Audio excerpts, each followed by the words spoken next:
Prezados irmãos, a paz do Senhor Jesus, seja muito bem-vindo. Estamos começando o programa Escola Bíblica Dominical. Queremos agradecer o carinho da sua audiência, que sempre tem acompanhado o programa Escola Bíblica. O programa Escola Bíblica Dominical, ele faz parte da Superintendência de Ensino da Igreja Evangélica Assembleia de Deus, Ministério em São José dos Pinhais, e tem como presidente o nosso pastor Ival Teodoro da Silva. Queremos agradecer você que sempre tem acompanhado este programa. Você tem a oportunidade de assistir também os demais programas do nosso canal no YouTube, Escola Bíblica Dominical SJP. Nosso desejo é que você compartilhe este programa com seus irmãos, amigos, convide mais pessoas para estar participando conosco, né? Que esse programa possa chegar o mais longe possível. E se você tiver alguma dúvida, pode entrar em contato conosco pelo canal.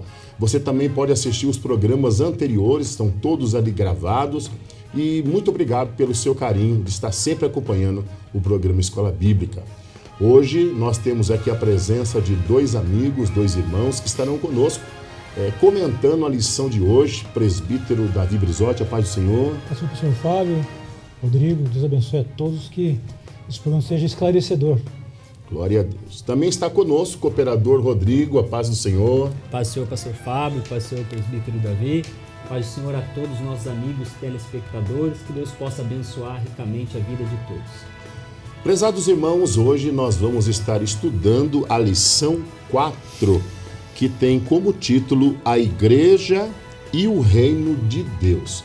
Lembrando a todos que essa lição agora, o tema geral que nós estamos estudando, é o primeiro trimestre de 2024.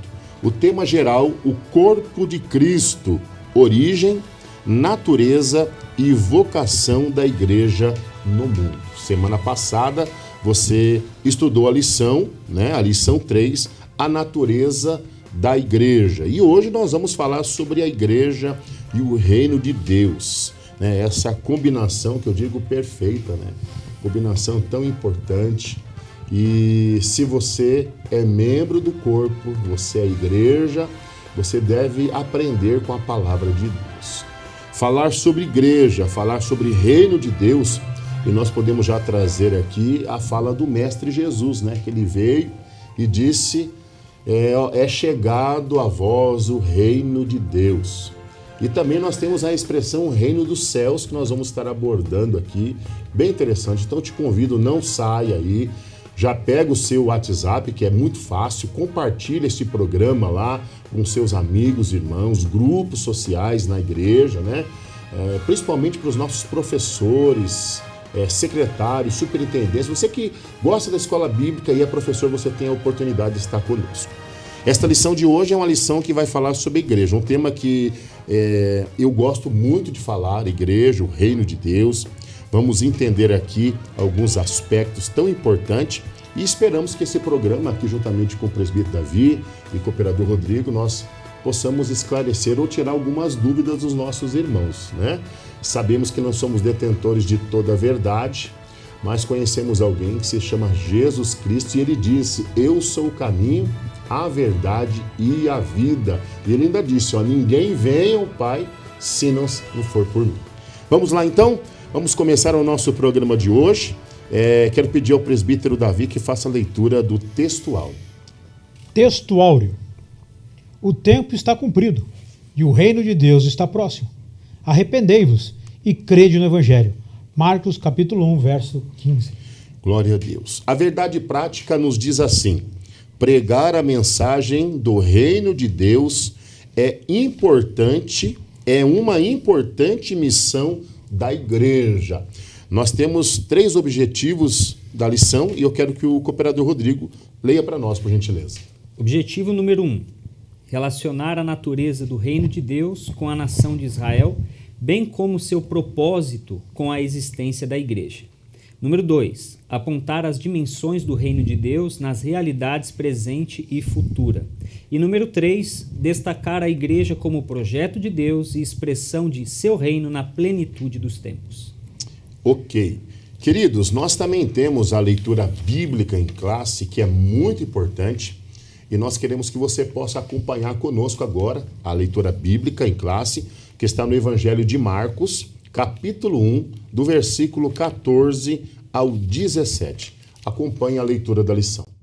E depois que João foi entregue à prisão, veio Jesus para a Galiléia pregando o evangelho do reino de Deus e dizendo: o tempo está cumprido e o reino de Deus está próximo. Arrependei-vos e crede no evangelho. E andando junto ao mar da Galiléia, viu Simão e André, seu irmão, que lançavam a rede ao mar, pois eram pescadores. E Jesus lhes disse: vinde após mim, e eu farei que sejais pescadores de homens. Muito bem, você acompanhou a leitura bíblica em classe e, propriamente dito, agora nós estamos entrando aqui nessa lição, que é a lição 4, né, desse primeiro trimestre de 2024, que ela tem como tema geral a lição A Igreja e o Reino de Deus. Na introdução da nossa revista, o escritor, pastor José Gonçalves, ele vai dizer o seguinte, né? A palavra-chave para essa lição é reino. Nós vamos entender algumas definições, ou propriamente dito o que significa, o que Jesus quis dizer, é chegado a vós o reino de Deus, ou o reino dos céus. A Bíblia apresenta Deus como um rei, Salmo 47, versículo 6, e Salmo 52, verso 7, que exerce o seu governo e domina sobre tudo o que há, Salmo 22, 28. Sobre o seu reino, governa soberanamente. Nesta lição, apresentaremos uma compreensão do reino de Deus a partir da sua natureza e da sua relação com a igreja. Nesse aspecto, mostraremos o reino divino na sua dimensão universal e soberana, bem como sua realidade presente e futura. A igreja é vista como parte desse reino e, por isso, Deus a estabeleceu para viver, pregar e manifestar a vida do reino divino. Nós comentamos em uma lição passada, presbítero Davi, que esse trimestre, pelo menos é o que nós podemos identificar, que todas as 3 lições que já foram mencionadas aqui, né, acho que no programa 2, a lição 2, elas estão baseadas em 3 pilares importantes. Primeiro, origem. Segundo, natureza. E terceiro, vocação. Já entrando no tópico 1, que vai falar sobre a natureza do reino de Deus, eu queria que você trouxesse essa definição. O reino de Deus, ele é universal. O que a gente pode entender como o reino de Deus sendo universal? O que isso quer dizer para nós? Primeiro eu quero voltar ali no plano de aula, ele fala algo interessante. Ele fala assim, antes o reino de Deus, disse Jesus, está entre vós. Lucas 17, 20, 21. Isso significa que a sua natureza ela é espiritual. O reino de Deus, ele não é carnal, ele não é palpável, ele não é visto, mas ele é sentido, ele é manifesto, né? E como é feito essa manifestação de Deus? Através dos atributos de Deus refletindo, vamos dizer assim, se é um reino, ele, Jesus é o rei, nós somos seus súditos. A manifestação do rei em seus súditos, que somos nós, tá? Uma coisa interessante que eu, ao estudar a lição, e nós temos que, é importante que o professor, o estudante da palavra de Deus, talvez esse termo é mais familiarizado com quem estuda mais a palavra, se aprofunda mais, que é o termo, né, universalista. A Bíblia diz aqui, ou melhor, a lição diz que o reino de Deus, ele é universal. E eu quero falar alguma coisa sobre isso. O reino de Deus é universal. Ele é universal e não é universalista. Mas o que é ser universalista? Nós temos que entender. Há uma distinção entre universal e universalista. Universal é que abrange todos os homens, né? Povos, línguas e nações, em todos os tempos, desde a criação, passando, né, por Abraão, passando por todo aquele povo que não havia igreja ainda, a igreja não era estabelecida, mas o reino de Deus já havia. Então o reino de Deus é anterior, né? Então é anterior ao Novo Testamento, o reino de Deus, passando então por todo o Antigo Testamento e com o seu cumprimento, chegada através de Cristo, né? Que é a chegada do reino. Ele apenas não era algo metafórico, vamos dizer assim, mas era algo que já sempre existiu, mas ele é manifesto mais claramente quando o Senhor Jesus declara isso. Então o reino de Deus é universal. Ele abrange todos, como diz aqui em Apocalipse 5:9, né?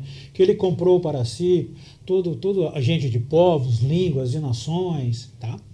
Mas qual é a diferença então de ser universalista? E eu quero aqui ler esse contexto conforme o site Wikipédia, que nós temos que entender muito bem isso. O universalismo é um conceito de construção filosófica e teológica que defende o ponto de algumas ideias a terem aplicação ou aplicabilidade universal. Uma comunidade ou igreja que se chama a si mesma universalista pode enfatizar os princípios universais, isto é, ensinos e costumes da maioria das religiões e aceitar as outras religiões como forma inclusiva. A crença universal de reconciliação entre a humanidade e o divino. O universalista, ele acredita que tudo converge para um Deus. E todas as religiões, elas convergem para esse mesmo Deus. Nós não. Nós cristãos acreditamos no Deus único e verdadeiro. Aquele dizer, todas as religiões levam a Deus. Isso é universalismo. Universalismo, né? Então nós temos que fazer essa distinção entre universalismo e o reino universal. Eu sei que eu vou entrar um pouquinho dentro do teu... das tuas ideias, não tem como separar isso. Falando aqui, eu estava até lendo, Deus é o rei universal e como tal tem o domínio absoluto sobre a criação, sobre reinos, governos e humanos. Você vai falar sobre isso também? Mas, irmãos, há uma pergunta que ela paira dentro da igreja, e não só dentro da igreja, né? Mas também no mundo. Realmente Deus, ele é soberano absoluto? Aí, eu dando aula a alguns alunos, nós chegamos a conversar sobre isso. E a pergunta saiu. Professor, Deus, ele é absoluto no seu comando? E como você vai responder isso? Eu pedi a Deus e Deus me deu uma resposta. O domínio divino, ele é todo. Mas nem sobre todo homem há o governo divino. Por quê? Porque Deus, ele reina sobre os reinos, sobre o reino biológico, né? O reino, a fauna, são todos reinos, biológico, fauna, animal, ele reina sobre isso. E a questão do homem? Se nós temos o livre-arbítrio, vamos filosofar aqui? Muita coisa para falar sobre isso. Vamos dizer assim que o Deus da Bíblia, né, para ficar mais claro para alguns, é um Deus que ele é soberano absoluto, mas ele é um Deus diferente dos outros que respeita o livre-arbítrio de cada indivíduo. Exatamente, pastor. Exatamente. Até eu até coloquei aqui, né, uma história, a esteira de produção e o preguiçoso. Para nós entendermos essa questão de Deus ser absoluto, tá? Há uma esteira que produz uma embalagem, que é o produto, tá? E cada etapa dessa construção desse produto, primeiro um funcionário separa as peças, passa pela esteira, vai alguém que monta, outro funcionário que monta esse produto, passa para outro funcionário que tem um controle de qualidade, ele aprova, ele faz a sua parte, ele passa pela essa esteira, mas quando chega na embalagem, o funcionário ele é relapso, ele é preguiçoso. O que acontece? Sobre todo esse processo, tem alguém que observa, tem alguém que controla. Vamos dizer que seja o dono da empresa, o coordenador, o gerente. Ele percebe que na última etapa, aquele funcionário não quer fazer parte daquele processo.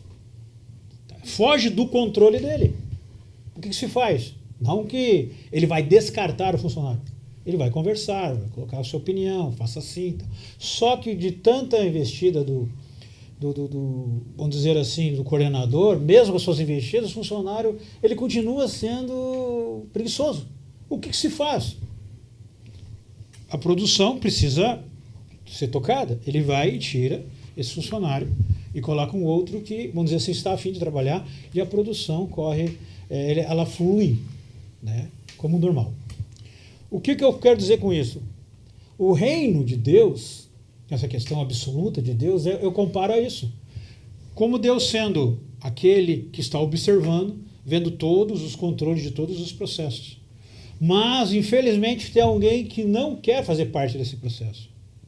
Deus, ele não pode parar o seu plano de salvação, porque é uma parte, está inerente de Deus, está fora do controle de Deus, essa soberania humana, a não ser que a pessoa se coloque debaixo desse processo, né, de soberania de Deus.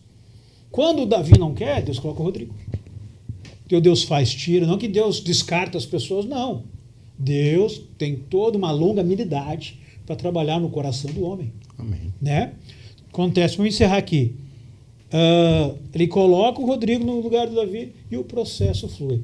Deus não deixou de ser soberano, porque o plano estabelecido desde o princípio, ele está acontecendo.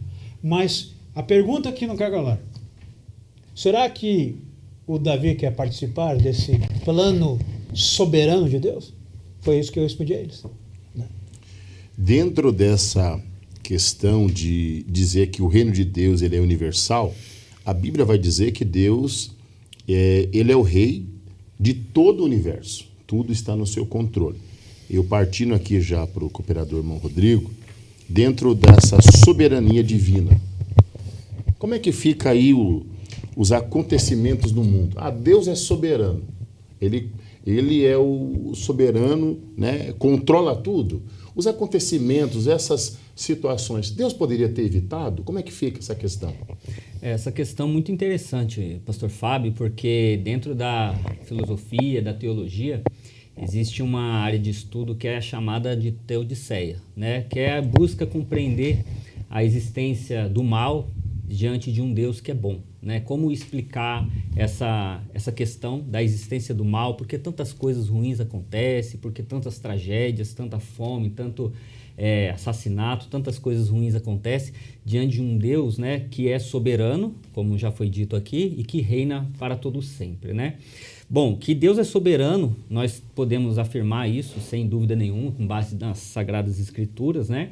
E ele jamais deixou de exercer o seu domínio sobre o mundo, nem tampouco sobre o universo criado, até mesmo sobre os principados e potestades. Quando eu separei aqui 2 textos para a gente conversar um pouco, está lá em 1 Crônicas 21:1, onde vai falar que Satanás foi que incitou Davi a fazer o censo. Só que quando nós lemos em 2 Samuel 24:1, vai dizer que foi o Senhor que incitou Davi e não Satanás. Como compreender? Parece um anacronismo, né? Um texto cita Satanás, outro texto cita que foi o Senhor. Bom, sabemos que em Tiago, como está escrito Tiago 1,13, diz assim: ninguém ao ser tentado diga sou tentado por Deus, porque Deus não pode ser tentado pelo mal e ele mesmo a ninguém tenta. Então, quando nós nos deparamos com textos assim, difíceis, obscuros, nós temos que procurar, à luz dos ensinamentos gerais das Escrituras, o que ela nos diz, né? Então, o próprio texto de Tiago vai nos dizer que Deus não tenta ninguém. Então, na verdade, ali o que nós podemos dizer, respondendo a sua pergunta, pastor Fábio, é que mesmo diante dessa soberania, como Deus é soberano, estão debaixo dessa soberania até os principados e potestades, inclusive Satanás.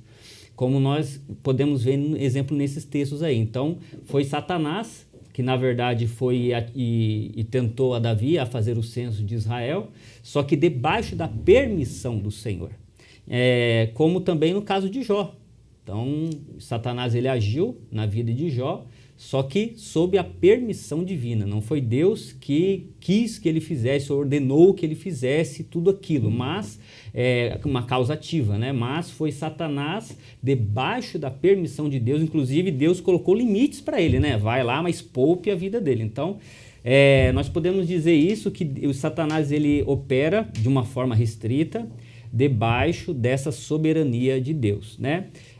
Nós podemos observar também, eu citei aqui alguns textos aqui,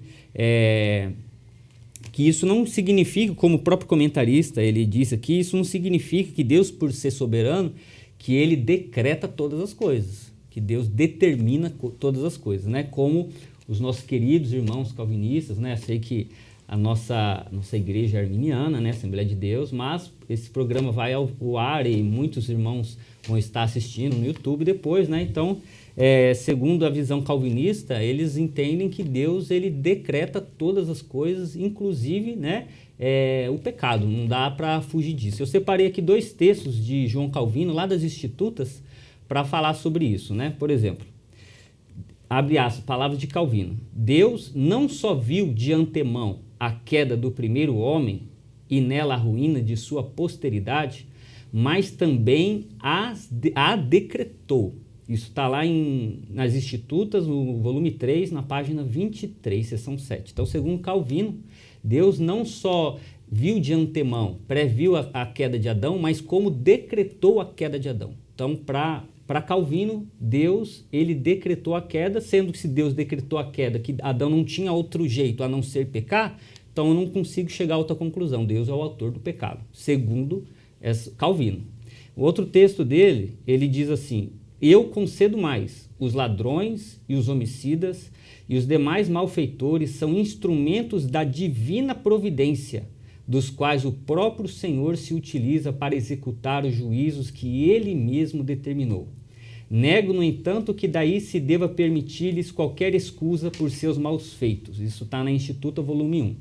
Então, ele diz, olha só que pasmem, queridos telespectadores e internautas, né? Ele diz que os ladrões, os homicídios, os malfeitores são instrumentos da mão de Deus.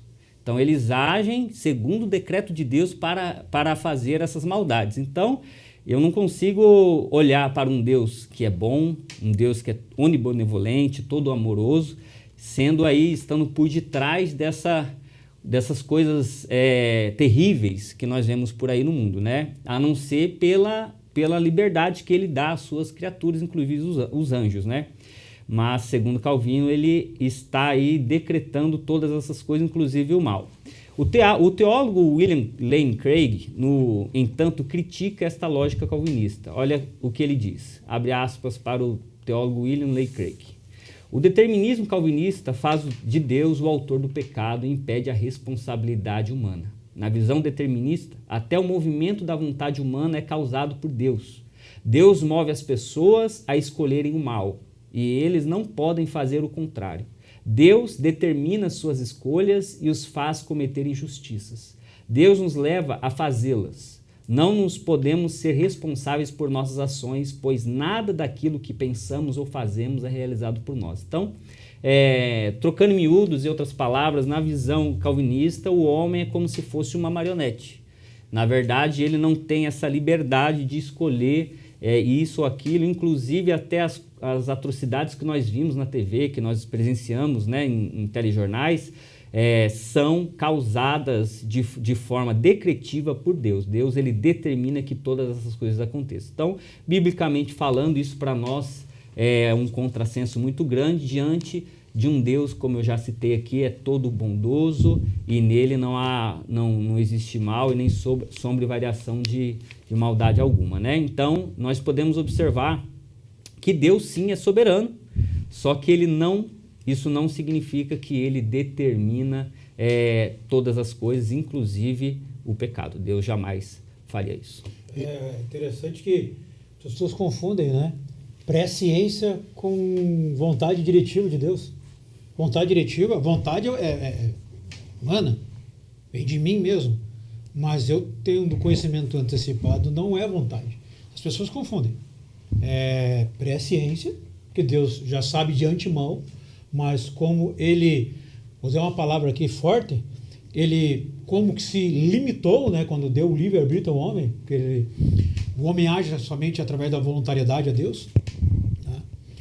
Então, Deus não pode fazer nada, dependendo do caso, né, quando tem, por exemplo, alguma atrocidade com um cristão, ele pode intervir sem dúvida alguma, eu sei disso.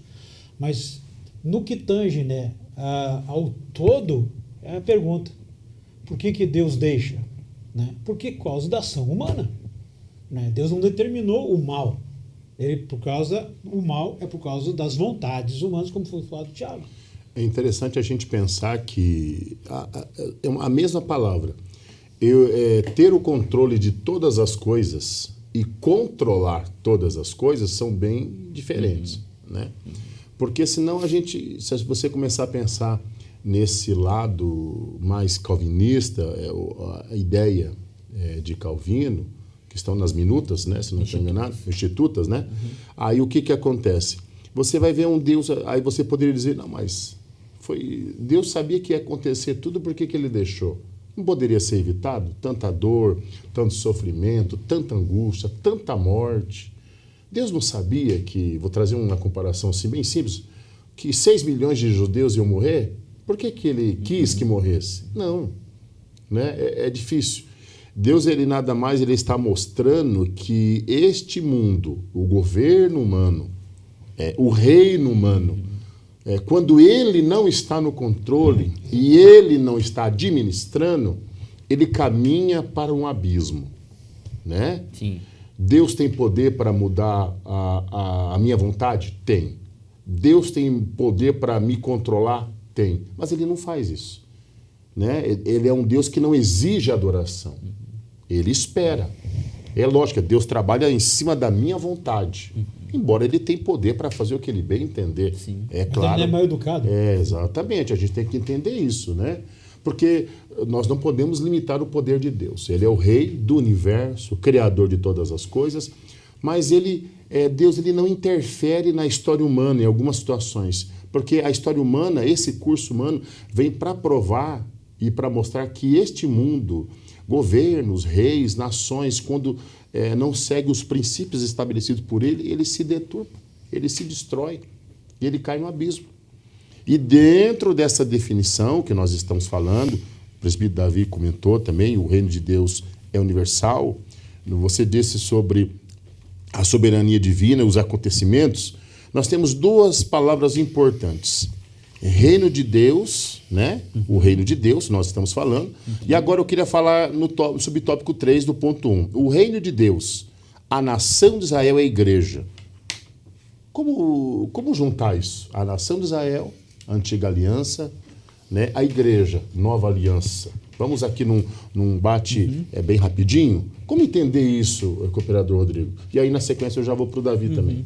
Bom, a gente consegue compreender, né, à luz da Bíblia, que o reino de Deus, ele sempre foi um projeto de Deus realmente para o homem, né? Começou lá no Éden, com Adão e Eva, só que eles rejeitaram essa autoridade de Deus, a autoridade de Deus como rei universal, né? Dando ouvido à serpente, ao diabo.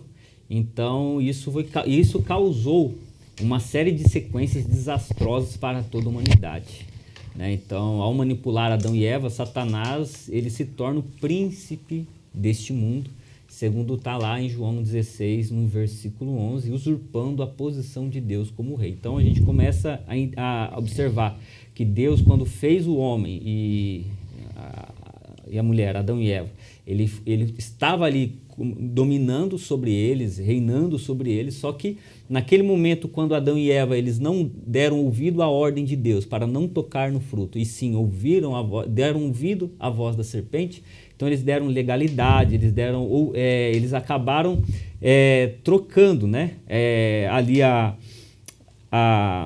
autoridade de Deus pela voz do diabo, fazendo dele o príncipe deste mundo. E a nação de Israel, Deus não abandonou a humanidade. Nós podemos observar que, mesmo após a queda, Deus ele enviou profetas, levantou homens de Deus, juízes, para falar com o seu povo e também levaram a missão para resgatar as pessoas rebeldes do mal e da morte. E para fazer isso, de todas as nações da terra, ele escolhe Israel, para que ele reine sobre e através dele. Então Israel é o povo que Deus escolheu, a nação escolhida de Deus, para que através dele ele pudesse então cumprir essa missão, né, de resgatar novamente o povo que havia pecado. E a igreja, o propósito de abençoar as nações por meio de Israel, veio a se cumprir na pessoa de Cristo, né? Tem o seu pleno cumprimento na pessoa de Cristo, o filho de Davi, que por intermédio de sua morte e ressurreição estabeleceu a igreja. Então nós podemos observar que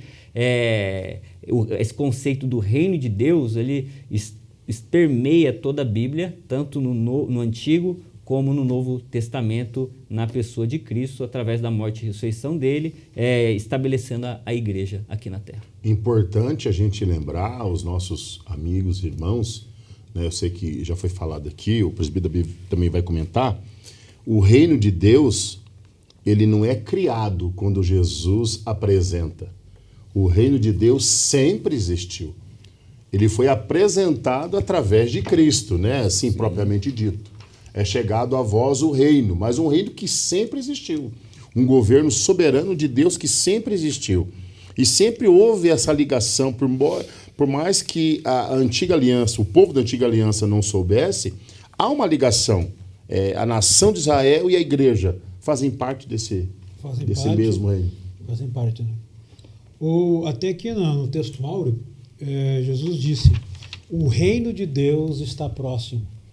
Ele não diz o reino de Deus está sendo criado, porque ele trouxe e proclamou esse reino. O reino já existia, sem dúvida, né? Mas ele vem e proclama esse reino, restabelecendo novamente naquilo que tinha sido perdido pela nação de Israel. O que tinha sido perdido? A proclamação do reino. Qual era a finalidade da nação de Israel? Nós vamos ver mais no término da lição. Tanto a igreja, lá em 1 Pedro, né, acho que é 2,9, fala sobre o sacerdócio, o povo adquirido. Israel também lá em Êxodo também, nós temos uma cooperação, uma conexão com o Êxodo, tá? Que eles também são um povo eleito, um povo também adquirido por Deus para proclamar o Javé, né, o Deus.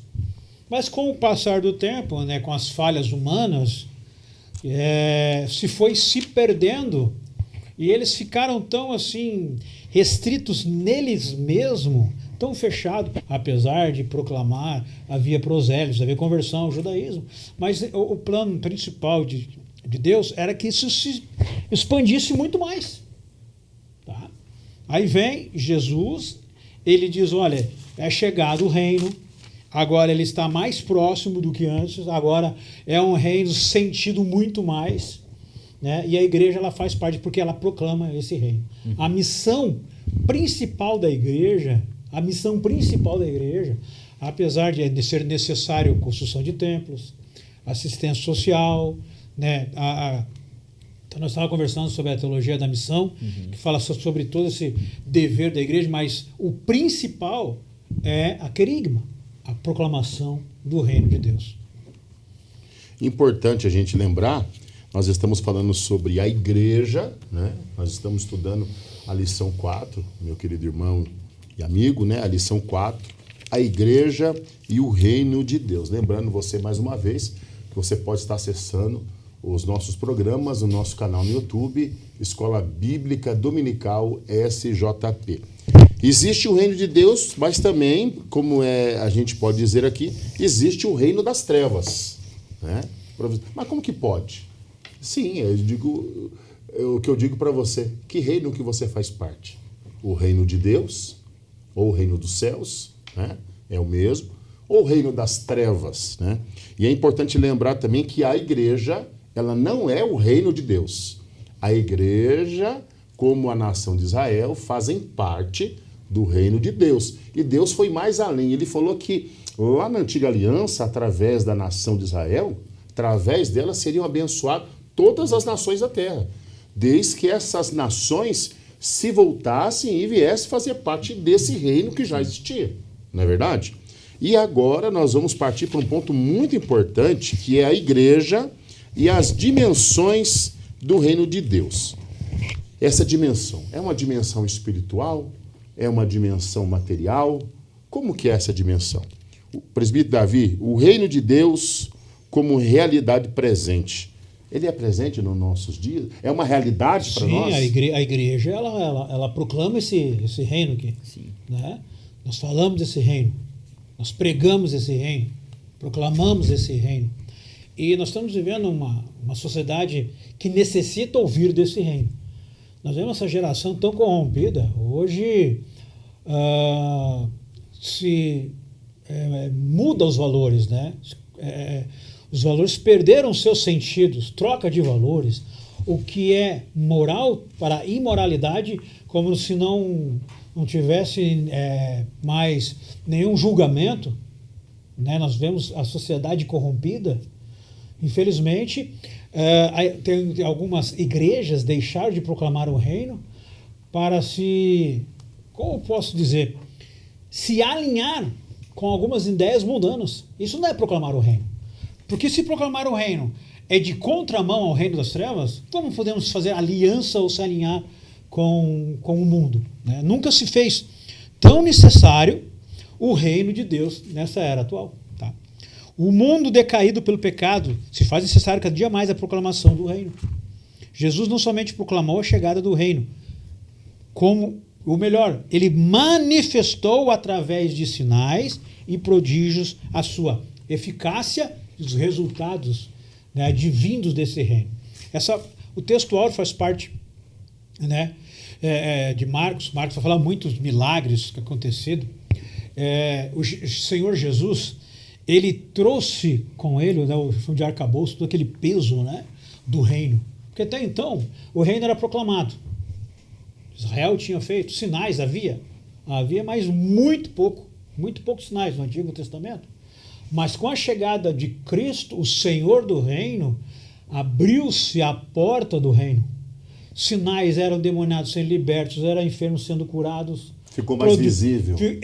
Obrigado, pastor. Ficando mais visível agora esse reino. Antigamente se sentia o reino. Agora nós podíamos ver os sinais da eficácia desse reino. E a igreja, né, como sendo discípula de Jesus, ela traz consigo também esse legado. A nossa obrigação. Nós temos que saber o que temos nas mãos. Muitos crentes perderam, né, esse conceito, né, de missão, essa autoridade dada em Atos 2. Porque ali, a igreja, aí vamos entrar em questão se foi formada ali ou se não foi formada ali, tá? Mas a questão é que naquele dia de Pentecostes, o poder para a manifestação desse reino, para testemunhar a manifestação desse reino, né? E por fim aqui, né, o reino não é uma ideia abstrata, construída por palavras, mas ele se manifesta por sinais de libertação. Não pode ser proclamado interessante, o reino de Deus não pode ser proclamado por súditos acovardados e relapsos, conforme Jeremias 8:10. Ai daquele que fizer a obra do Senhor relaxadamente.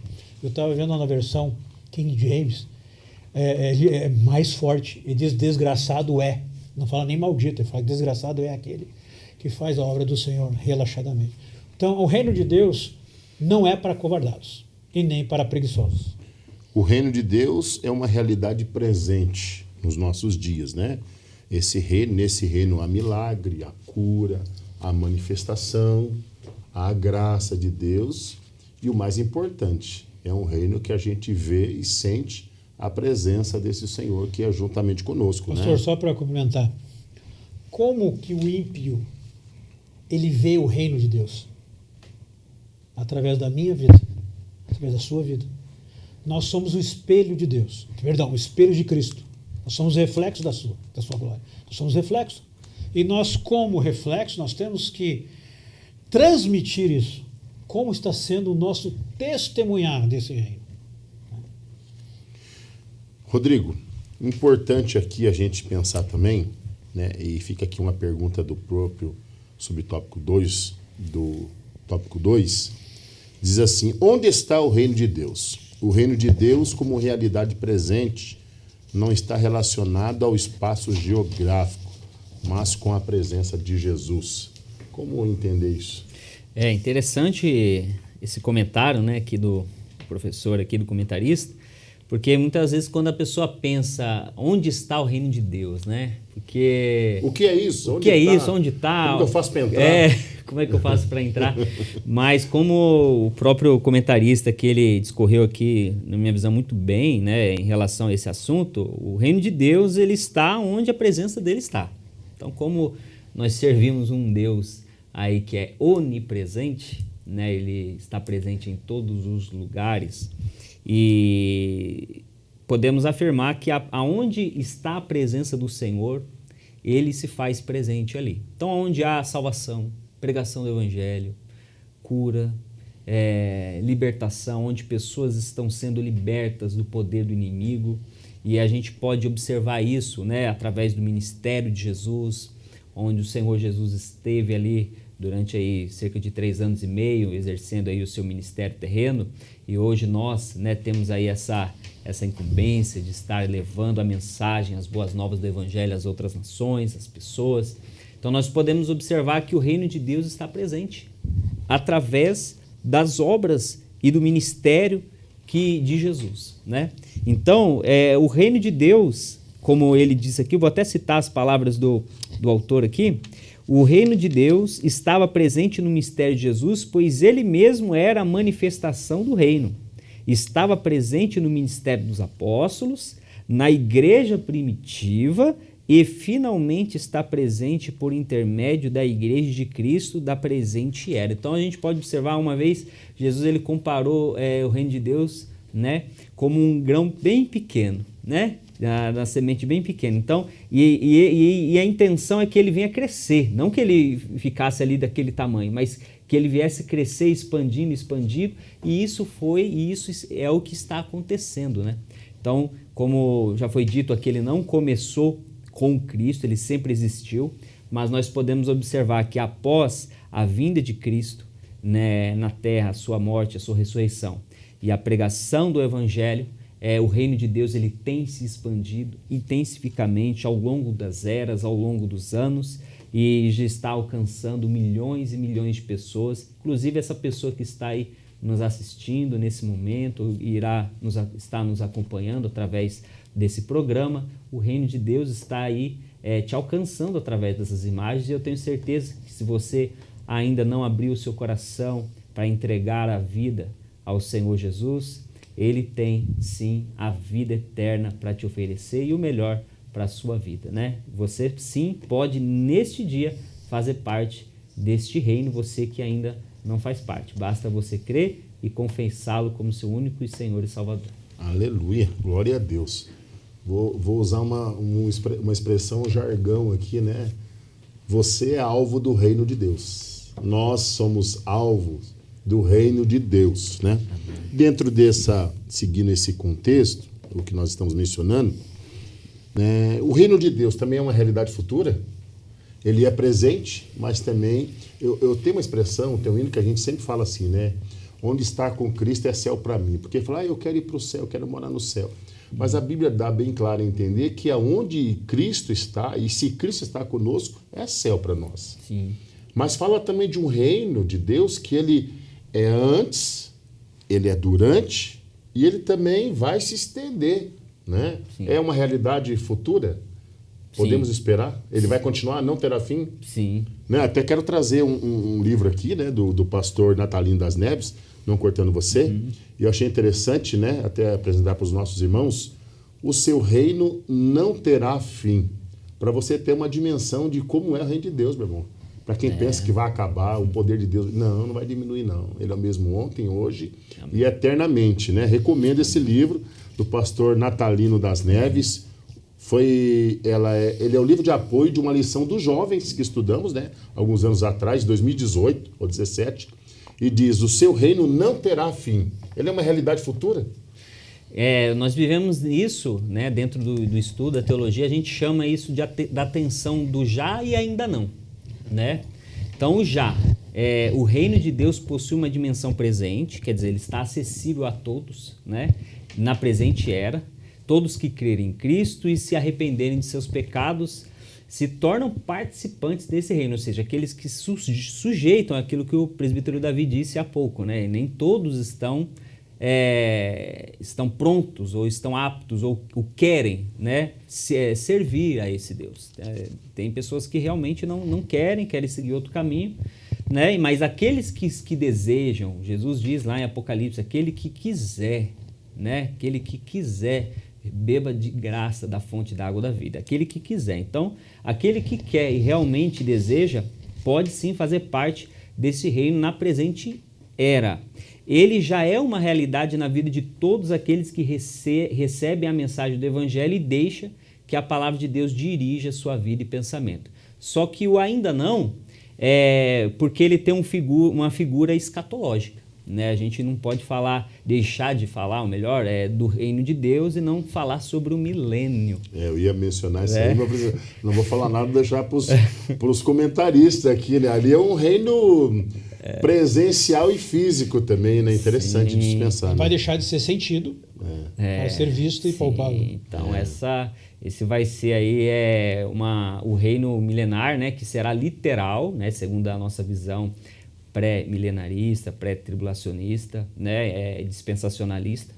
Então ela será literal, um reino onde Jesus vai reinar 1000 anos com salvos, com a igreja, e o centro da terra será ali Jerusalém. Aí nós vamos ver, meus irmãos, aí nós vamos ver o que realmente é um reinado digno. Não se compara com nenhum rei que você viu reinar nessa terra. Será algo que nunca houve, a Bíblia diz, né? Nunca houve, né? E para se cumprir a profecia, né? Segundo o anjo, Gabriel, quando trouxe a notícia, né, para Maria, em Lucas capítulo 1, versículo 32 e 33, ele disse assim: Este será grande e será chamado Filho do Altíssimo. Deus, o Senhor, lhe dará o trono de Davi, seu pai. E ele reinará para sempre sobre a casa de Jacó, e o seu reino não terá fim. Então, nós podemos dizer que esse ainda não se cumprirá, né, na visão aí escatológica, nessa era milenar, onde Cristo virá e estabelecerá o seu reino milenar aqui na terra. Presbítero Davi, eu vou deixar para você agora uma pergunta aqui bem interessante. Nós já estamos falamos sobre essa realidade futura, né? Ele é presente, ele é uma realidade futura também, podemos aguardar. Dentro do contexto, a igreja no contexto do reino de Deus. Essa distinção entre igreja e reino de Deus, como que a gente pode entender? Eu sei que os temas aqui meio que se juntam, né? Eles mas se confundem, né? Mas são detalhezinhos importantes. Assim, poderia trazer para nós essa distinção entre igreja, né? A igreja, nova aliança, e o reino de Deus, que ele é eterno, sempre houve? Aí tem que ser uma opinião minha, né? Isso é uma opinião minha. A igreja, ela reflete o reino, mas infelizmente, como eu já disse aqui, muitas igrejas, elas estão dando de lado a lado com o mundo, não deixam de ser, né, o reflexo do reino. O que acontece com isso? Quem perde é o reino. Não proclama mais o reino de Deus? Proclama, mas não, eles não procuram mais uma santidade, né, através da palavra. Eles relativizam a palavra para o seu bel prazer, tá? Para às vezes esconder alguma coisa, né? Porque tem algumas igrejas, até conversei com uma irmã de uma outra denominação, eu estava falando com ela sobre essas questões, né, de reino de Deus e tal. Ela falou assim: irmão, a minha igreja, ela só prega que nós temos que ser sacerdotes e príncipes ou princesas. Eu falei: não é só isso. Não temos que nós somos sacerdotes e príncipes desse reino, né? E sacerdotes, como diz lá na primeira epístola de Pedro. Só que a maior e principal missão da igreja é proclamar isso. Não basta somente sermos príncipes e princesas e não exercermos o sacerdócio, que é a mediação. Aquele que está colocando, né, fazendo a ligação entre o homem e Deus. Claro que Cristo é o mediador, assim, não é isso. Mas o sacerdote também tem essa função, sim, de mostrar a Deus, né? Então, o reino de Deus, no meu ponto de vista, é diferente da igreja. Porque o reino de Deus já é estabelecido desde o princípio. A igreja proclama este reino, mas a sua plenitude na igreja não há. Só a plenitude, que são as benéficas desse reino, é só quando se manifestar. Um dia virá, né? Sim. É quem bem colocado pela teoria dele. Agora o é e ainda ou não. Né? Nós sentimos ele, mas em partes. Agora, quando ele vier, né? Aí na sua plenitude, sua totalidade. Eu fiquei abismado essa semana, até queria compartilhar com os nossos irmãos que nos assistem, amigos, os professores aqui. Nós estamos falando sobre o reino de Deus. E esse reino de Deus, ele é o Senhor, é o soberano. Mas nós estamos vivendo uma época em que muitas igrejas estão negando o próprio Deus. E agora eu vou puxar farinha para o nosso saco. Nós somos Assembleia de Deus e somos pentecostais. Não somos sensacionistas. E tem muitas igrejas que se tornaram sensacionistas, negando o Espírito Santo e a atuação dele, os dons dele, a manifestação dele nos dias atuais. Quando você faz isso, você nega o próprio Deus. É o Espírito de Deus. Você nega o próprio Deus, né? É o Espírito dele. É a Trindade, embora não é uma palavra que está na Bíblia, mas nós, para identificar o Pai, o Filho e o Espírito Santo, nós estamos negando o Senhor. E você nega ele, você nega o reino dele, você nega a atuação dele. Isso é preocupante. Muito, não é verdade? Muito preocupante, né? E eu fico assim até pasmo, assim, porque a gente tem tantos bons teólogos, né, que infelizmente acabaram embarcando aí nessa visão aí sensacionista, né, mas sem, ao meu ver, né, com todo respeito, sem nenhuma base bíblica, porque não há nenhum versículo na Bíblia que fala que os dons eram somente para a época dos apóstolos. Não existe. Não tem uma passagem na Bíblia que fala que os dons cessaram. Eles se baseiam naquele texto onde vai dizer que aquele que vier, quando vier aquele que é perfeito, falando do fechamento do cano, mas ali até o D.A. Carson, né, que é um teólogo calvinista e também sensacionista, ele mesmo diz que aquele texto não pode se referir a essa visão do cânon sagrado. O apóstolo não tinha isso em mente, o apóstolo Paulo, quando escreveu essas palavras, né? Então é muito triste, né? E mais triste ainda, como o senhor falou, pessoas que às vezes estavam no meio pentecostal e acabaram, através de assistirem e acabaram se alimentando nessas fontes aí estranhas, né? Nessa visão sensacionista, acabaram mudando para essa visão, né? Então, o que eu posso contribuir com a minha fala aqui, já que o senhor abriu esse ponto, é dizer as palavras que o apóstolo Pedro ele disse para aqueles que estavam ali fora, lá em Atos capítulo 3, quando ele fez aquele discurso e os judeus perguntaram: e agora, irmãos, o que faremos? E o apóstolo Pedro disse: arrependei-vos e recebereis o dom do Espírito Santo, porque para vós outros é a promessa para os vossos filhos, para todos aqueles que estão longe e a tanto quantos o Senhor vosso Deus chamar. E a pergunta que eu quero fazer para vocês que estão nos ouvindo, que estão nos assistindo agora: você tem certeza que você é chamado de Deus, por Deus? Então a promessa do Espírito Santo também é para você. É uma matéria que está entrando em algumas das nossas faculdades da Assembleia de Deus. Eu sei que a FAESP em Curitiba tem, a FAESP em São Paulo tem, a FCC em Curitiba também tem, que é uma nova matéria chamada Teologia Pentecostal. Nós não somos sensacionistas, nós cremos na atualidade, na evidência, no batismo do Espírito Santo, a evidência inicial, falar em línguas, os dons espirituais, né? E tome cuidado, porque tem muito autor de livros aí que você está admirando ele e ele é sensacionista. E muitas das nossas igrejas estão aderindo a esse movimento que é herético. Né? Interessante que professor que eu tive na faculdade, professor de não sei se é de História da Teologia ou da Teologia Contemporânea, não é teologia, a História da Teologia, não recordo. Ele falou sobre isso, né? Perguntaram a ele por que autores, né, teólogos, durante todo esse período da igreja, não comenta sobre isso. E ele falou que comentar algo que era natural, que era comum, né? Claro que é pegar, mas se for buscar mesmo a história, você vai ver muitos, os pais da igreja, né?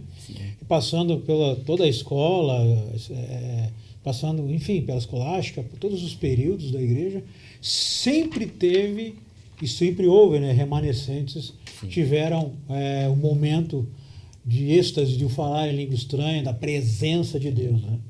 Se você procurar, nós encontramos. Eu até quero deixar claro aqui, como dirigente de uma das nossas congregações, eu faço parte da Assembleia de Deus, Ministério São José dos Pinhais, nosso pastor-presidente, pastor Ivaldo Teodoro da Silva, pastor pentecostal, cheio da graça e do dom do Espírito Santo. E nós cremos nessa evidência. Nós não podemos parar de anunciar o batismo com o Espírito Santo como evidência, né, como sinal para essa igreja atual que faz parte do reino de Deus. Nós não podemos negar esses atributos. É aquilo que Deus deixou para nós, né? E eu aqui quero dizer, eu sei que a gente entrou um pouquinho nesse tema, como fazer a obra que o Senhor tem para realizar através de nós sem o Espírito Santo? Que é uma das principais finalidades do batismo, que é ser testemunha. O próprio Senhor falou, ficar em Jerusalém até que o alto seja revestido. Mas não era só para eles, nós também precisamos de revestimento. Lá em Mateus 16, Jesus, quando tem uma reunião lá com os discípulos, ele diz, sobre esta pedra, apontando para ele, eu edificarei a minha igreja. Ele falou, é minha. Sim. Né? Pronome pessoal possessivo. Lá em João, acho que 20 ou 21, ele vai sobre os discípulos, depois da ressurreição, ele assopra sobre os discípulos o Espírito Santo, como selo, né? Dizendo, vocês são crentes agora, vocês recebem o Espírito Santo. E em Atos, ele reveste os discípulos dele, é ele, porque o Pai, ele e o Espírito Santo são um, é um Deus que se manifesta, não é três deuses. Nós não cremos em três deuses, é um único Deus, se manifesta como Pai, como Filho e como Espírito Santo. Como negar isso aí? Isso aí é como o sangue hoje para o corpo viver da igreja, né? E nós vimos aqui, já indo para o último tópico aqui, que o nosso tempo já está indo, a igreja ela é uma expressão do reino de Deus. E o último subponto do tópico 3, a igreja e a mensagem do reino de Deus. Nós já estamos falando isso, né? Qual é a mensagem da igreja? Qual é a mensagem, a igreja e a mensagem que ela deve passar no reino de Deus? Mensagem de salvação, né? Essa que foi o primeiro pilar da igreja primitiva, né? Que é o querigma, a proclamação do reino. Qual é a finalidade da igreja? É proclamar o reino.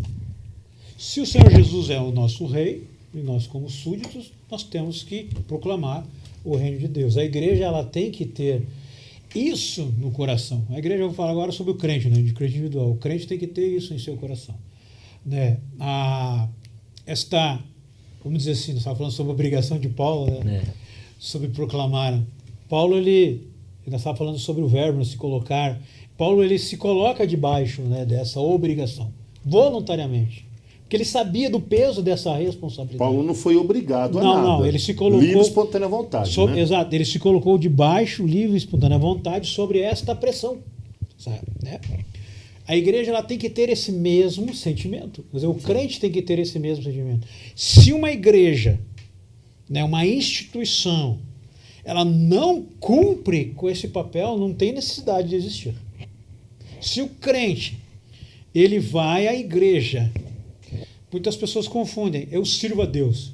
Você serve a Deus. O que você faz para servir a Deus? Não, eu vou à igreja. Então você não serve. Você vai adorá-lo. Agora, servir é você ter um ofício. Até onde eu sei, né? Eu acho que é assim que funciona. O trabalho é um ofício. Eu adoro. Então você adora a Deus. Perfeito. Mas qual que é a sua parcela de contribuição? Este servir a Deus. Sabe? Essa obrigação, esse sentimento tem que ter no nosso coração. Não apenas ir à igreja só pelos benefícios receber, mas também podemos contribuir para o crescimento desse reino. Né? Deus não chamou e não chamou ninguém para ficar desocupado. Se nós fomos chamados, e eu quero partir já lá para Mateus 16, 23, que é a primeira ordem que Jesus dá para os discípulos, ou melhor, para quem quer ser discípulo, né? Deixa eu abrir aqui, acho que é Mateus... ou 24, 16, 24. É a primeira ordem, quando ele fala da igreja. Ele diz, olha, quem quiser vir, se alguém quiser vir após mim, tem que renunciar a si mesmo, tomar sobre si a sua cruz e seguir. É voluntário. Né? Esse é o tópico. Essa é a primeira regrinha. Então, se você não renunciou a si mesmo, né? Você não tomar a sua cruz, você não faz parte do reino de Deus. É o princípio básico para quem quer seguir Jesus. Renunciar a si mesmo, né? A gente não vai entrar dentro dessa questão, mas renunciar a seus deleites, vontades, prazeres, porque se ele é o soberano, ele é o Senhor e ninguém recebe a Cristo como Salvador. Eu fico preocupado porque hoje estão oferecendo Cristo Salvador. Ele quer ser primeiro Senhor das nossas vidas, porque ele é Senhor nesse reino, ele é o soberano. E se ele é o Senhor e é muito mais amplo do que dizer sim, Senhor, que nem no quartel a gente usava, a palavra que Senhor é no controle, é dono, sim, é o proprietário, está no controle. Então a nossa vida pertence a ele, né? E essa mensagem ela é forte para nós, não é, cooperador irmão Rodrigo? Com certeza, pastor Fábio. E pregar as boas novas do reino é a missão da igreja. Então nós temos aí essa missão, pregar sobre Cristo, a sua obra redentora, né? Trazendo aí novamente, nos religando aí com Deus, né? Através do sacrifício, né? Expiatório, através da sua obra na cruz do Calvário. E isso não pode ser substituído por nada, né? O senhor também comentou que, infelizmente, hoje, no contexto em que nós vivemos, há muitas coisas boas, né, na internet, a gente consegue identificar, mas também há muita coisa ruim, né? Teologia antropocêntrica, quer dizer, o homem no centro, como se o homem fosse o centro do mundo, do universo, né? Teologia do coach, teologia da prosperidade, que passa uma visão terrena, que é as coisas aqui, que a pessoa ela tem que só pensar aqui, que Deus quer que ela tenha isso e aquilo, e não passa uma visão, né, de salvação. E a hipergraça também, que é onde só mostra uma face de Deus. Não, Deus é amor, não tem problema, pode fazer as coisas que você quiser, que Deus ele te ama, Deus te entende, tá tudo certo, né? Mas nós temos que combater essas falsas doutrinas, essas heresias, né, à luz da palavra de Deus. Por isso nós temos... A Bíblia é mais forte, viu? A Bíblia diz que isso aí é doutrina de demônios. Doutrinas de demônios. A Bíblia é mais forte do que a gente, né? Ela chama doutrina de demônios. Doutrina de demônios, exatamente, pastor Fábio. Então, cabe à igreja, né, estar sempre ali alicerçada na sã doutrina, pregando o evangelho e levando aí as pessoas o conhecimento do reino de Deus que está acessível a elas na presente era. Glória a Deus. Meus queridos irmãos, nós estamos finalizando a lição número 4 desse primeiro trimestre de 2024. O tema dela é a igreja e o reino de Deus. Quero agradecer aqui ao presbítero Davi Bisotti, né, por estar conosco, ao cooperador irmão Rodrigo. Amém. Né, quero agradecer de coração a vocês que estão conosco, sempre participando, os nossos irmãos, amigos, professores, secretários, superintendente, gente tão querida que sempre acompanha esse programa. Espero nesses poucos minutos nós temos aqui ajudado os nossos irmãos, principalmente os nossos professores, né? Sim. Compartilhe esse programa, meus irmãos. E qualquer dúvida, entre em contato conosco pelo nosso canal no YouTube, a nossa igreja em São José dos Pinhais. Acesse os programas antigos. Eu mesmo tenho visto alguns programas antigos nossos, que tem sido muito importante. Nós temos aqui vários comentaristas, né, várias lições preciosas que vai ajudar no seu ministério, né? E hoje nós estudamos essa lição, a lição 4. Na próxima semana estaremos estudando a lição 5, a missão da Igreja de Cristo. Queremos agradecer o carinho da sua audiência. Queremos, antes de encerrar esse programa, pedir aqui ao cooperador Rodrigo que dirija um momento de oração para nós. Amém. Querido Deus e amado Pai, graças nós te damos por essa oportunidade de estarmos aqui hoje reunidos para estudarmos a Tua Palavra, Senhor. Abençoa poderosamente a vida do pastor Fábio, do presbítero Davi, de todos os nossos irmãos e irmãs que estão nos assistindo, que o Senhor possa, meu Deus, abençoar a vida dos professores, meu Pai, de todos aqueles que estarão assistindo, meu Deus, esse vídeo, essa gravação, que o Senhor possa, meu Deus, cada dia mais abençoá-los ricamente na Tua graça e que, meu Deus, eles venham absorver o conteúdo dessa lição e que eles possam aplicá-la, meu Pai, em seu dia a dia. Nós te agradecemos por essa oportunidade, em nome de Jesus. Amém. Para finalizar, eu quero ler rapidinho para vocês a conclusão da nossa lição, que diz o seguinte: nesta lição aprendemos um pouco mais sobre o reino de Deus, ou o reino dos céus. Como disse alguém, a igreja não é idêntica ao reino de Deus, pois este é maior do que ela. Todavia, a igreja é o instrumento presente do reino e herdará o reino, né? Segundo Pedro 1:11. Assim, o reino de Deus, em sua plenitude ou na sua manifestação final, incluirá todos os crentes que professaram e professarão sua fé em Cristo, o Filho de Deus. Deus abençoe a sua vida, obrigado pelo carinho da sua audiência. Volte nos assistir no próximo programa. Nós queremos agradecer você e fiquem todos na paz do Senhor Jesus.